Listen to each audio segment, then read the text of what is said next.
In this video, we will take a more detailed look into Section 1B.4 of the Collective Bargaining Agreement, which allows the company to outsource air freight to third parties.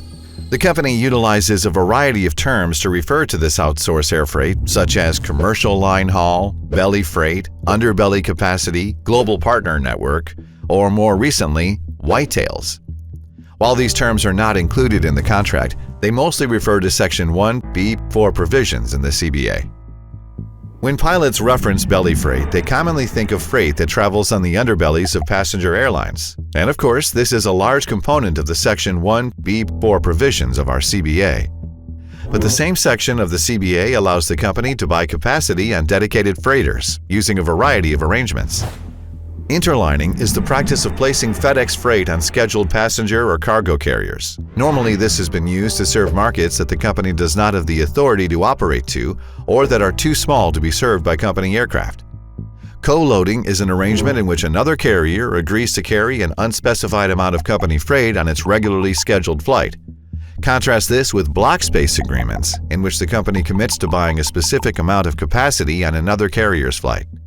Another type of arrangement is code sharing. In this scenario, a given market can be served by another carrier while carrying the FedEx code on their flight, essentially allowing both airlines to serve the market. This is very similar to when a passenger airline serves a market utilizing a partner airline.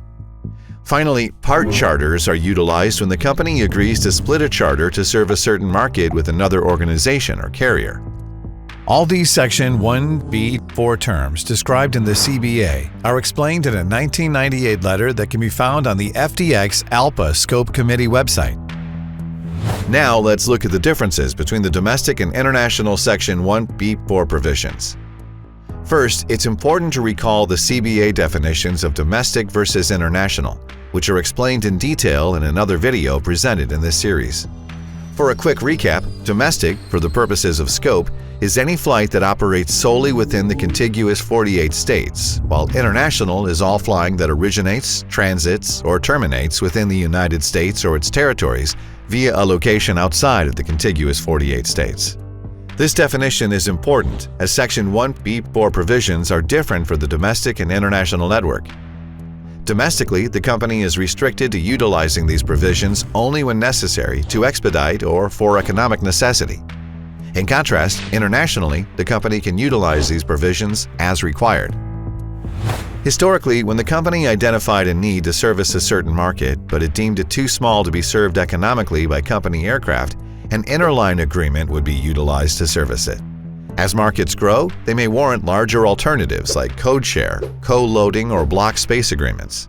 Eventually, a market would grow sufficiently to warrant a dedicated company aircraft.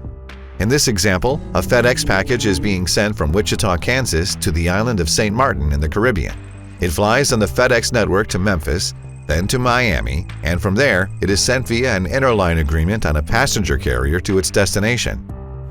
Recent changes in this practice have seen the company utilizing Section 1B.4 provisions to avoid traditional sort facilities and send international air freight directly to catchment points to then join the domestic network, reducing the amount of international air freight being sent on company aircraft.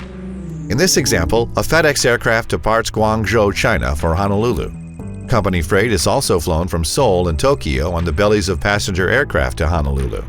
While in Hawaii, the pallets are broken up and sorted and flown on passenger or other cargo carriers to major cities in the mainland United States utilizing the international provisions of Section 1B.4 of the CBA. When they arrive at these cities, they rejoin the domestic delivery network. Thanks for watching Part 2 of the Scope Education series, where we have taken a deeper look into some of the unique aspects of our CBA as it relates to outsourcing and the differences between domestic and international provisions.